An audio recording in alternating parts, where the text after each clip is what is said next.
Hey guys, Blake here with another video, and today I'm going to show you how to culture probably the easiest live food that is possible. So let's jump straight into the video.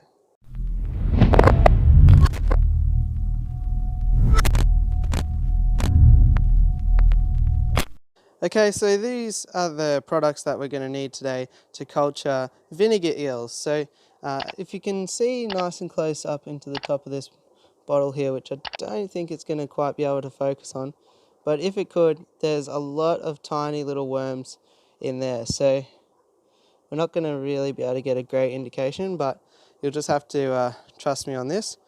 So this is my running culture of vinegar eels, and then here are some backup cultures. So to start off with, you just go to your supermarket and pick up some apple cider vinegar.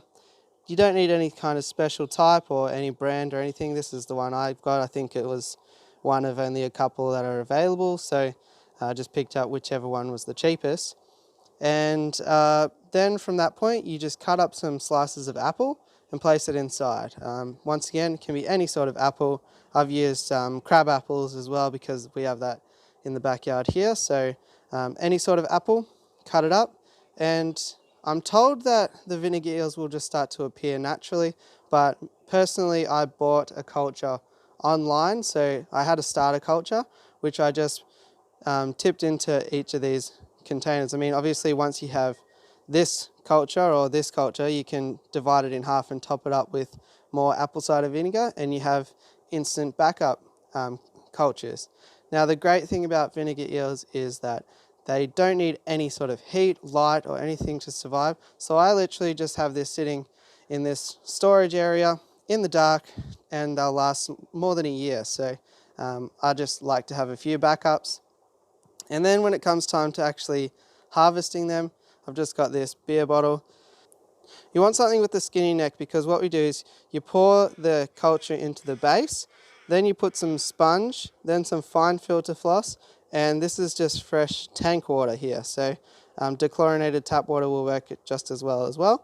But I like to layer it like this. Some people just put the filter floss in, but I like to put a coarse sponge because it springs back a lot easier. So it seems to create that sort of holding area, and then I've just placed the filter floss on the top.